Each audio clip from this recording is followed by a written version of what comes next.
కర్ణాటక కాంగ్రెస్ సంక్షోభంపై కేంద్ర నాయకత్వం దృష్టి పెట్టింది. ఏఐసీసీ అధ్యక్షుడు మల్లికార్జున ఖర్గేతో సమావేశమయ్యారు రాహుల్ గాంధీ. ఖర్గే నివాసంలో జరిగిన ఈ భేటీలో కర్ణాటక మంత్రి ప్రియాంక్ ఖర్గే, డీకే నమ్మకస్తుడు ఎస్కే బచ్చేగౌడ కూడా ఉన్నారు. ముఖ్యమంత్రి మార్పు వ్యవహారంపై రాజుకున్న వివాదంపై చర్చించారు. రేపు సోనియా గాంధీ నేతృత్వంలో మరో కీలక భేటీ జరగనుంది. ఈ సమావేశంలోనే నాయకత్వ మార్పుపై తుది నిర్ణయం తీసుకుంటారని సమాచారం.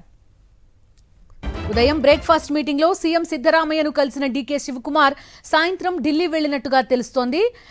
ఆయన సోదరుడు మాజీ ఎంపీ డీకే సురేష్ ఇప్పటికీ హస్తిన్లోనే ఉన్నారు.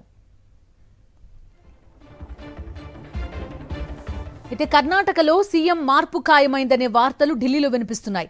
అయితే అది ఇప్పుడే కాదని తెలుస్తోంది. 2026 మార్చ్ ఏప్రిల్ నాటికి ఈ ప్రక్రియ పూర్తవుతుందని సమాచారం. ఎలాంటి గొడవ గందరగోళం లేకుండా ముఖ్యమంత్రి మార్పు ప్రక్రియ సజావుగా జరగాలని హైకమాండ్ భావిస్తోంది. ఈ నేపథ్యంలోనే కర్ణాటక కాంగ్రెస్ ఐక్యంగా ఉందనే సందేశం ఇచ్చేందుకు సిద్దరామయ్య, డీకే శివకుమార్ అల్పాహార విందు జరిగినట్టు చెబుతున్నారు. ఏఐసీసీ జనరల్ సెక్రటరీ కేసీ వేణుగోపాల్ సూచన మేరకు ఈ భేటీ జరిగింది. కర్ణాటక కాంగ్రెస్ లో చెలరేగిన పదవీ సంక్షోభం దాదాపు కొలికి వచ్చినట్టుగా కనిపిస్తోంది. ముఖ్యమంత్రి పీఠం కోసం పోటీ పడుతున్న సిద్దరామయ్య, డీకే శివకుమార్ రాజీకొచ్చారు. బ్రేక్ఫాస్ట్ మీటింగ్ తో ఐక్యతా సందేశం ఇచ్చారు. ఇద్దరి మధ్య ఎలాంటి విభేదాలు లేవని, భవిష్యత్తులో రావని చెప్పుకొచ్చారు.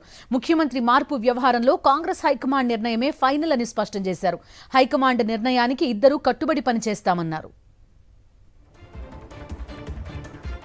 నాయకత్వ మార్పు విషయంలో హైకమాండ్ నిర్ణయమే తన నిర్ణయమని తేల్చి చెప్పారు డీకే శివకుమార్. అధిష్టానం ఏం ఆదేశిస్తే అదే తాము పాటిస్తామన్నారు.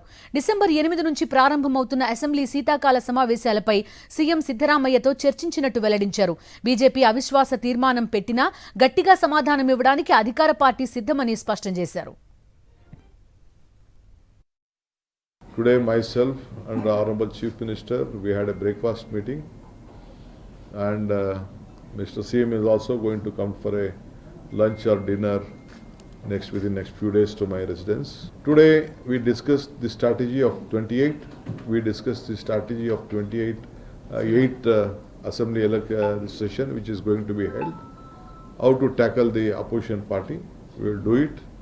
Whatever they do politics, they may try to create a lot of issues. We are ready to answer to them. As far as political issues is concerned, the leadership issue is concerned, we go by my party high command.